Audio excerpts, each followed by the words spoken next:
Sorry. G'day, it's Benny from Unbranded Sports Preparation. This is our 14th take of this, so we're just going to sip a little bit more coffee and go. I'm sitting here with a couple of my really good friends. I've got Rex Kanis from Team Esteem and Gem O'Brien, who's a CrossFit extraordinaire. Big Red. Say hi, guys. Hey, how you going, guys? I'm Rex, Esteem Fitness Studio, Team Esteem. Happy to be here. Hi guys, this is Gemma. I'm basically, as you know, part of CrossFit community and also running my own PT business called Red Gem Training. Yeah, cool. Well, you know, this is our second podcast. I think I've spent about 4 hours in total trying to get these things together. Each one, it's a disaster most of the time because I don't technology very well. But hey, you know, look, it is what it is. At least we can lift big things, so that's okay, right? We have that going for us. Yeah, well, you know. And I'm good looking. Yeah, well, you know, we can't all have your looks, mate.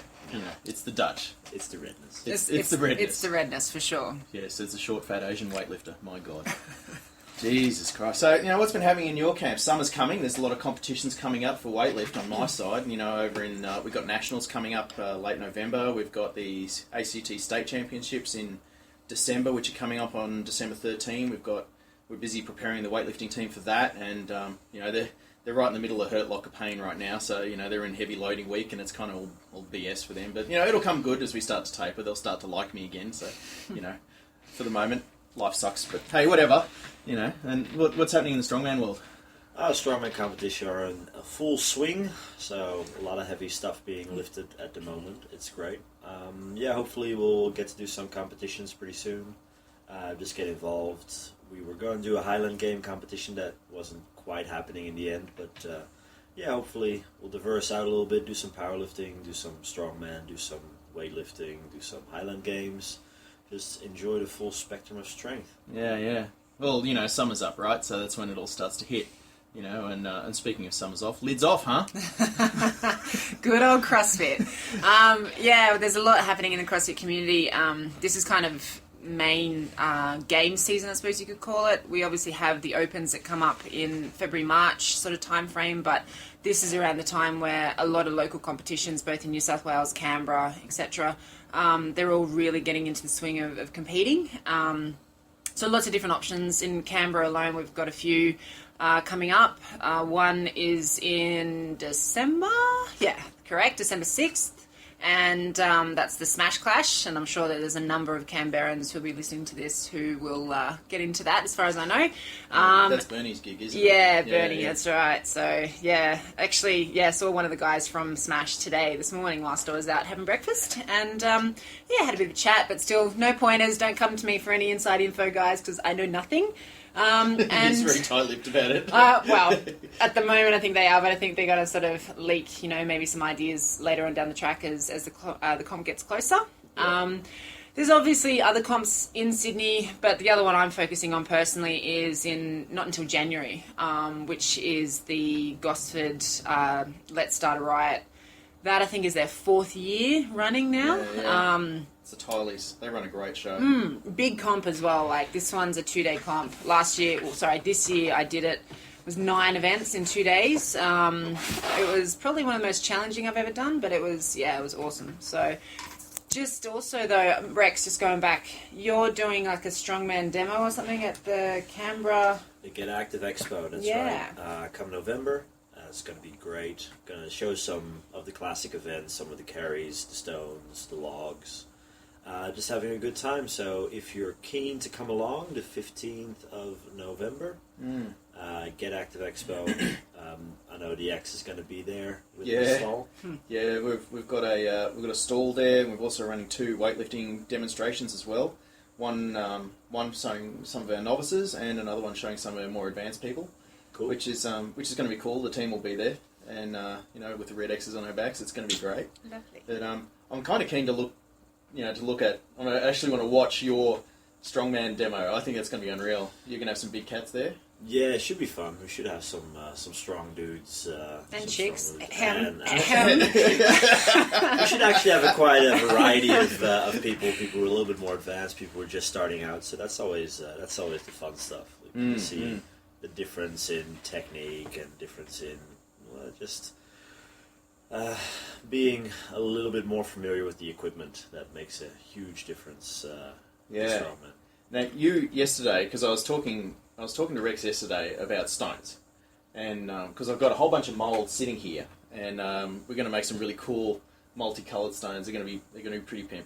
But Rex was telling me, oh yeah, so this is my worst ever Dutch accent. So, and you know what? Fuck it, I'm not even going to do it.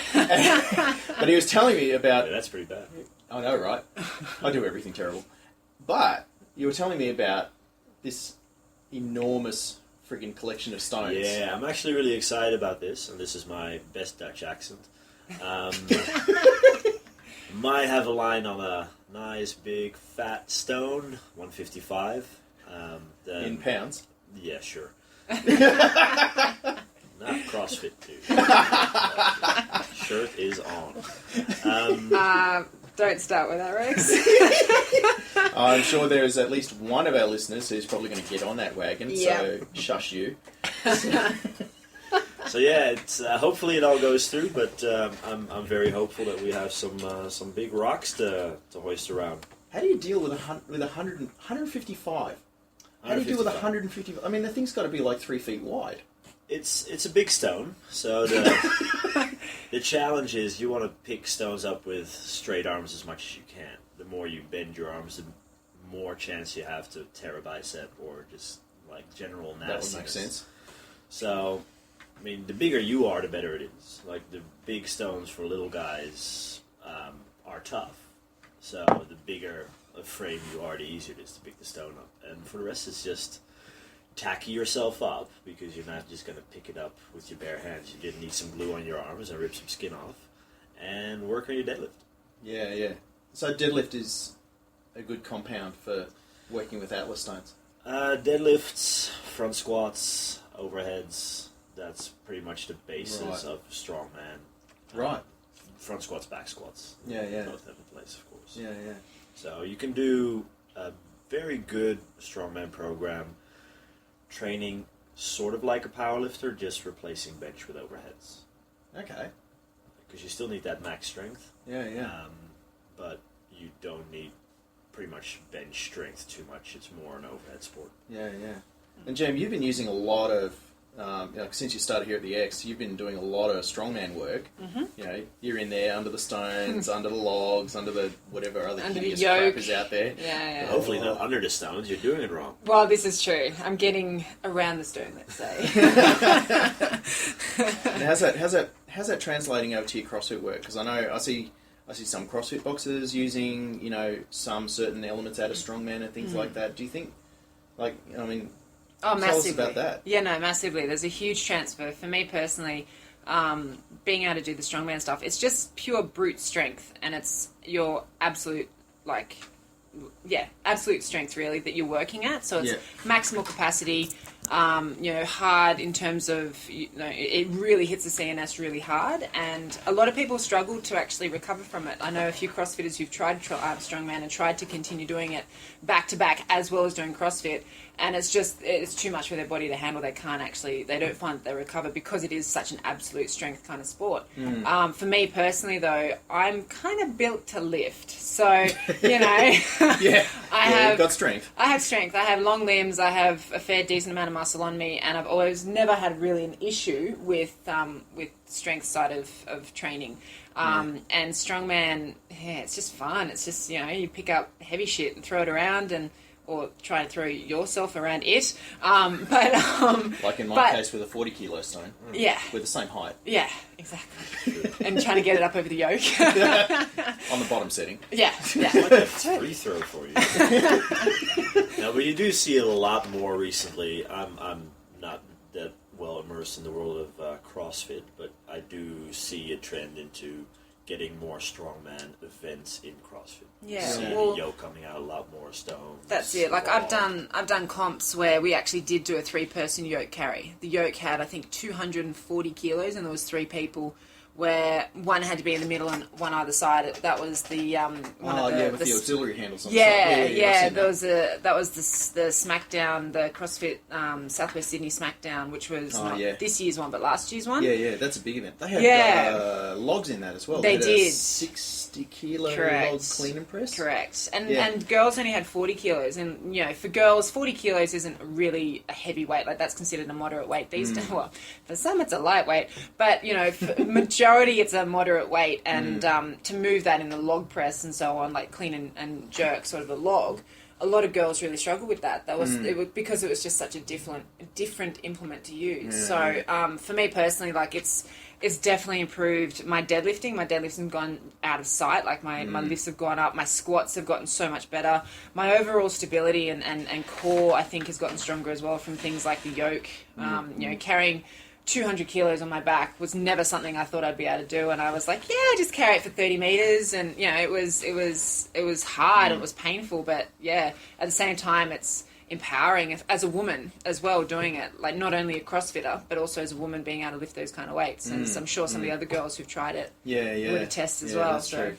Because at some of the classes, we run strongman here on Wednesday evenings, and there's a few girls who attend that one, and they love every minute. I mean, Tracy got a 200 kilo yoke. Yeah, I remember that was day. Intense. That was big high fives on that one. Those are good numbers. Plus, it definitely has a carryover. If nothing else, it's just because if you've had 200 kilos on your back, that 120 kilo squat is not going to feel that heavy. This is true. After like we did pickups a while back, and you work up to 500. And you drop back down to your squat weight, and it just, you barely feel it on your back. So it definitely gets you to the point where you're at least more comfortable, like, moving heavy stuff around.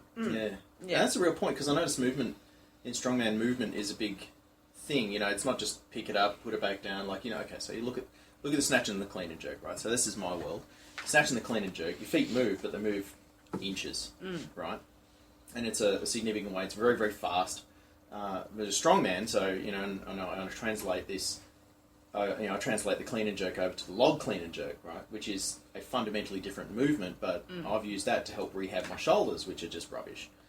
And the thing I notice is that also, like I've seen you have the log above head and just take that thing for a hike, right? And it's a big, heavy, awkward thing. You put the stones on your shoulders and go for a hike. Grab the yoke. There's always some sense of movement with it. I really like the work of Dan John, how he divides up training as in push, pull, hinge, and squat, and then he adds loaded carries to the list. So you'll do, in any given session, you do a squat, a deadlift, a press, a row, or a pull-up. And then some sort of loaded carries, whether it's a farmer's walk, a unilateral farmer's walk, a waiter's walk. If you have the ability to do it, you can use a yoke as well. Sled dragging, any kind of loaded carries like that has a real fundamental movement. And he definitely says, if you're not doing them right now, start doing them. In 3 weeks from now, you'll be a better athlete. And I really believe it's true. There's just nothing like, well, I love the yoke. It's probably one of my better events. But there's just nothing like having the weight of the world on your back and trying to go for a stroll with it. Or in farmers, like having a weight that you can barely hold on to and try to cross the finish line with it as fast as you can. Yeah, your farm's carry is ridiculous. If I can get it off the ground, I can walk with it. I can walk with the house. I can't stand up at the front door. It's a problem. Nice way to put it. Yeah, this is true. I mean, see, Gem, you mentioned recovery earlier, right? And, we're getting into competition season for a lot of us and that sort of thing. And, and a lot of the weightlifting team are really, as I was saying before, they're hurting right now. And, and so, dietary augmentation and that sort of thing and how to deal with recovery is really starting to come to the fore. And I had this, I mean, we started to cusp on this conversation this morning, when we were talking about, how do you get athletes to recover? How are they wanting to recover? How are they able to deal with the high workloads of these overload weeks, and that sort of thing. And then you start. So we look at a CrossFit athlete who already has a really high volume. The intensity not so much, but the volume is there. CrossFit athletes train on huge volume conditions, and because you just keep hurling abuse at them basically, and ask them why are you so weak, and they just pick up something heavier and off they go again. And and they're basically unkillable athletes, which is I've always found very impressive. But the recovery has always been a real issue. I mean, so in for a lot of the weightlifters, when I talk to them, I say they say, oh man, I'm dying, and I ask them whether or not the diarrhea subsided yet, and if it hasn't, then you need to eat more because obviously digestive system's not dealing with it, so eat more. Well, what do I need to eat? And it's lots and lots and lots and lots and lots of whole foods. Yeah. Eat just shit tons of that. And then the question comes up, because the supplement agencies these days, they're now, we're in the sun's out, guns out season. And so, it's like, take this, get shredded, take this, it helps with your recovery, have your protein powders, have your blah, blah, blah, blah, blah, blahs. And, and so, I mean, what are your athletes, coming to you with in terms of their thinking, your guys are hurting now too as well, because I know you've got Rex, you've got a couple of powerlifters who are coming up into some comps that are coming up relatively soon. That's right. Most of the guys haven't really done a comp before. Right. So first comp, basic rule, never try to make weight. You got plenty of stuff to work on, plenty of stuff to think about, so many variables coming up. Yeah. Don't worry about dropping a couple of kilos before the comp. You can start doing that when it's your third, fifth, fourth comp, whatever it is. Yeah. For strongman, it's pretty simple. Just eat. Just eat more. We're not generally the type of guys who need to walk around with an 8-pack, anything like that. There's an 8-pack? Something like that. Some 10-packs out there. Mm-hmm. Say what? I need this. I need this. Having a little bit more mass to us will help us. Well, it gives you a mechanical advantage as well. It gives you a mechanical advantage as long as your fingers don't get too fat to hold on to stuff. Which for some people is a problem. But most of my guys are fairly lean anyway. They're not. They are actually. Yeah, they're athletes more than real strongman athletes. Yeah. And generally the time of the massive guts at strongman is a little bit past because there is a lot of agility involved. There's medleys, there's a lot of conditioning, and most of the time you're doing 5-6 events over the course of the day, and they're max events, so you need to recover. You need to be in some sort of shape. It doesn't have to be an arrow shape or whatever. You can be in a round shape as long as you're fairly fit. You can recover because it's all fine to win the first event, but you want to win the total thing. Yeah, at the last event as well. Yeah. What about in the CrossFit world? I mean, are people augmenting their diets these days? Because I mean, weightlift and powerlift are ASADA monitored, right? So there's certain conditions that sit around the outside of that. And what about CrossFit athletes? Because that's not ASADA registered. So no, it's not. We're getting controversial here. Yeah, a little bit. Look, it's I wouldn't say accepted that there's things going on behind the scenes. It's just people have assumptions about things. People have potentially ideas about things and the way people are in terms of their recovery processes. Me personally, I've always been very diet focused, supplement focused.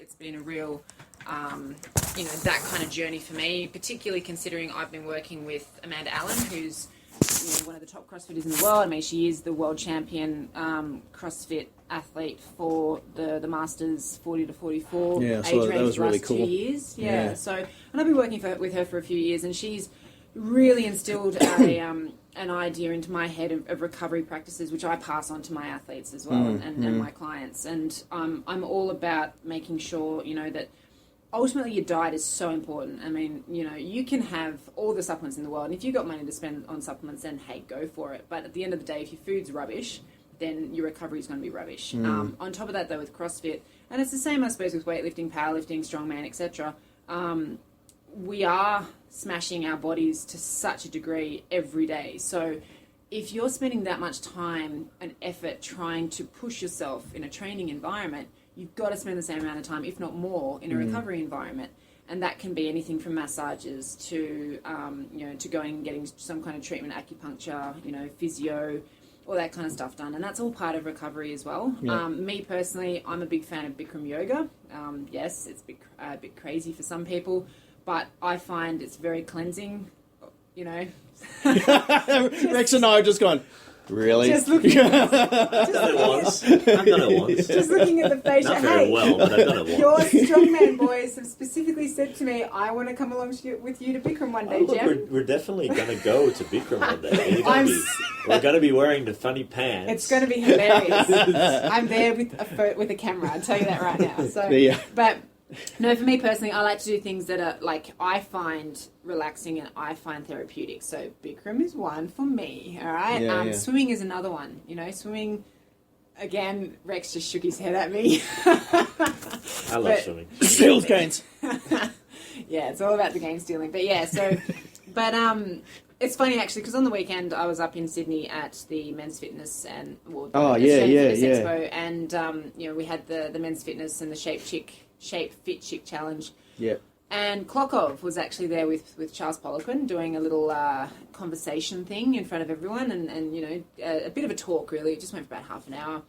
But one of the things he said, so specific, and you know, diet is such a huge thing. People always talk about what should I eat, Mm-hmm. and he just said, plain and simple, you eat food. You just eat food. Yeah. If you have money for supplements, then you go buy supplements. If you can't buy supplements, you eat food. That's the most important thing, and that's something that, you know, I do personally in my own training use a lot of supplements, but that's because of the volume that I'm doing and the time that I have to eat. I tend to drink more shakes and things like that, but I make sure I'm always eating my food as well. And hey, I'm always hungry, so it's pretty standard. So, Yeah. But like in terms of the untested side of things,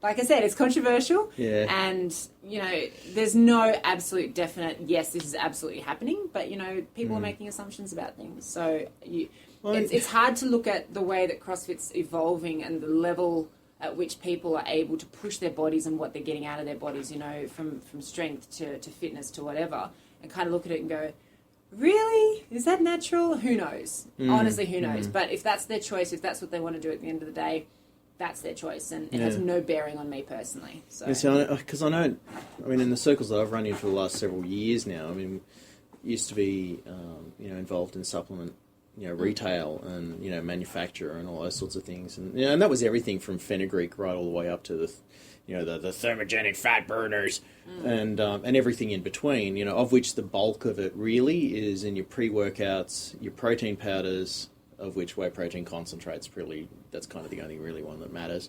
And then and that's my own view, it doesn't mean I'm right, it just means it's my view.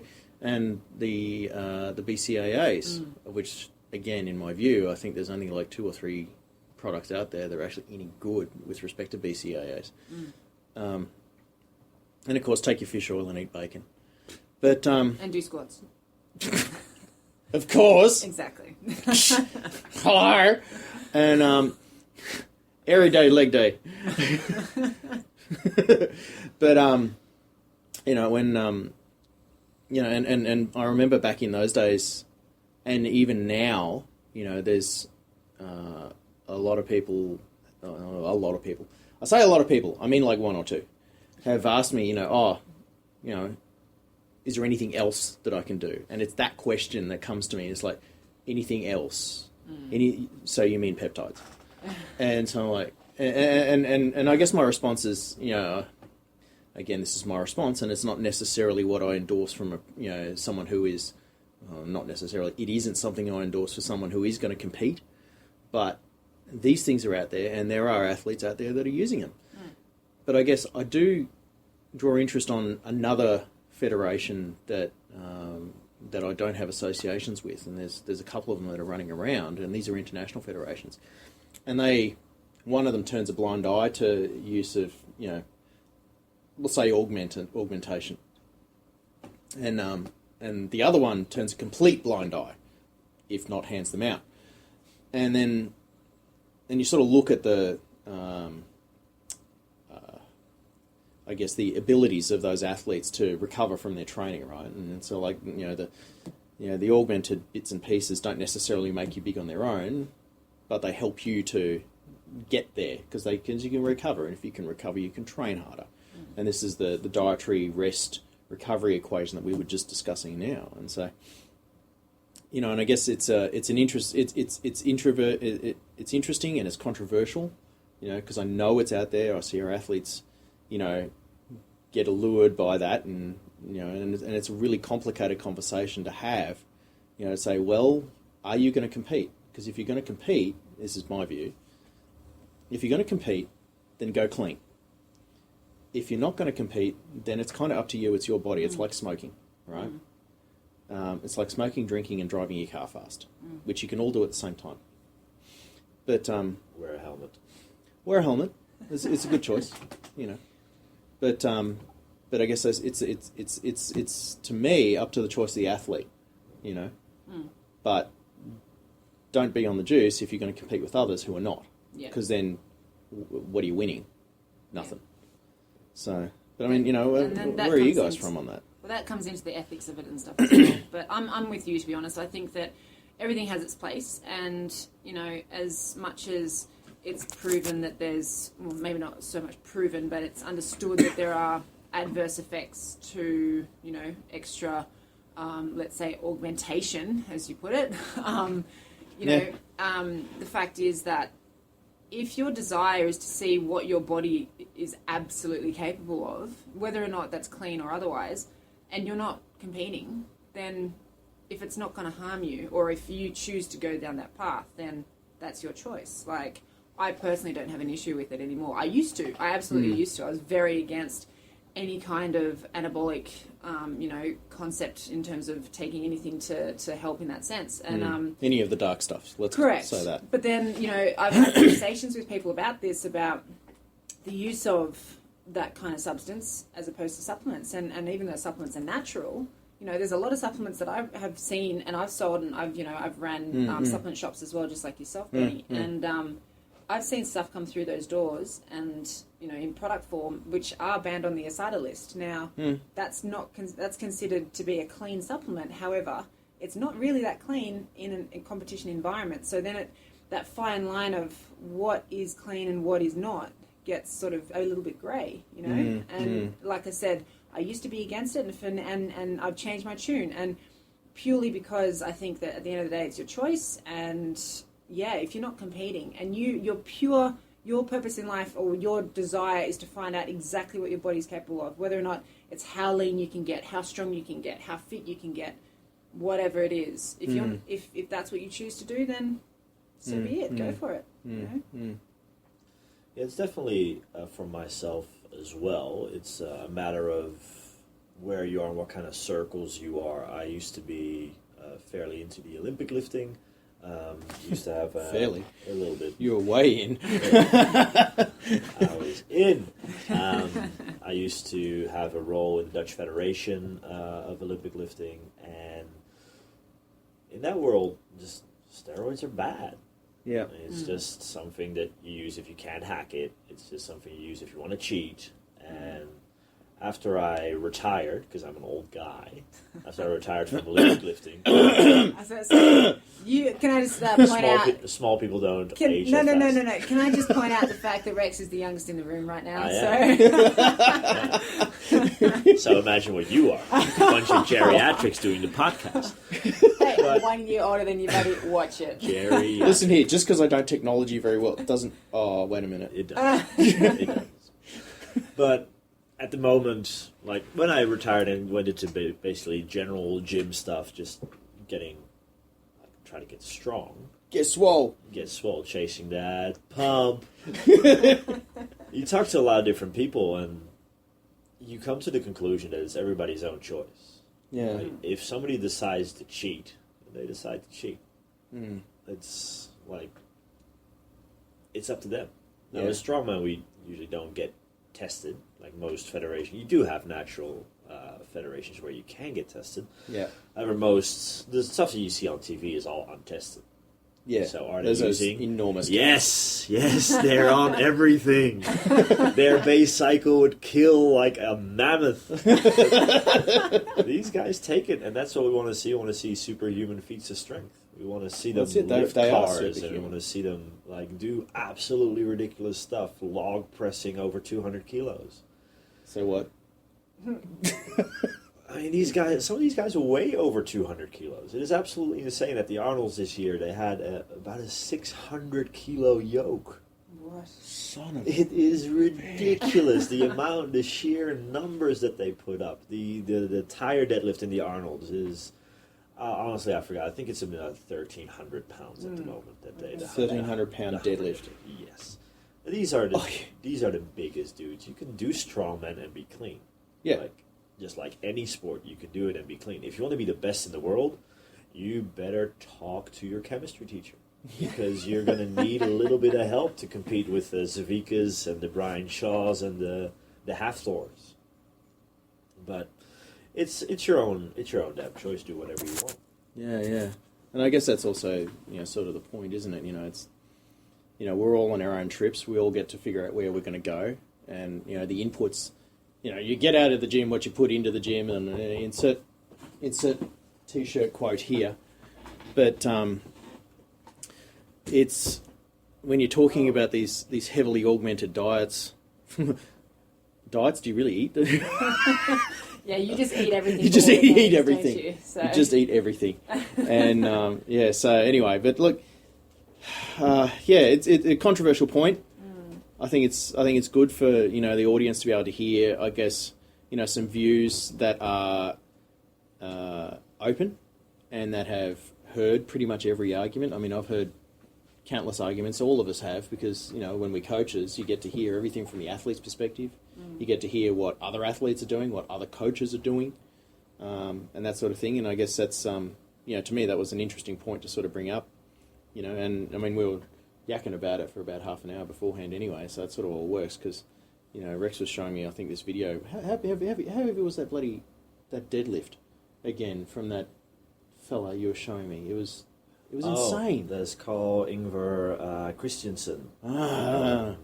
He squatted 485. Made it look so easy too. And I don't know what the deadlift was. Probably 377, something like that. It was above 350. It was enormous. But, yeah, so anyway, I guess... And this is a tested federation. So he's tested then, isn't he? Yeah. Yeah. Well, that reminds me of some interesting stories that take a long time to tell when I was talking to some coaches who had experience with the Russian system. It's like, medicines, huh? Medicines, quite tested unquote. Does not mean clean. Tested, you didn't get caught. Yeah, it just means you've been tested. That's exactly right. Yeah, exactly right. Well, hey, look, I think we're going to call it a wrap there. Rex, did you want to close off with a little closing statement about how awesome Team Esteem is and what your website is? Let me do that for you. Team Esteem is awesome, and here is their website. If you want to know more about Esteem Fitness Studios, go to our website at esteemfitnessstudios.com.au, or visit us on Facebook. There you go. And if you're looking for Red Gem training, you're going to be able to find Gemma by name on the Face Stalk? Yes, you can just look me up as Gemma O'Brien. I've got a page as well as Red Gem Training. And, there is a website in the works. It is coming. But, at the moment, my best contact is Facebook, phone, which is on my on Facebook as well, or my Facebook page. And you're also on the Insta famous as well, aren't you? I am. It's red_gem. Red_gem. Yeah. And of course you can find me, search for the Iron Hobbit on the Face Stalk, and I think What Is the X on Instagram, and on www.whatisthex. That's the wrong website. That's not the website, baby. You'd think I'd know this, wouldn't you? Like, seriously. www.the-x. Maybe I need some augmentation myself. Indeed. www.the-x.com.au, and you should check out our new ad, which I spent about 12 hours putting together. It's black and white. Totally worth it. Totally worth it. It's like 1 minute and 11 seconds of your life. All right, crew, lift big, fast feet, strong backs. You all take care now.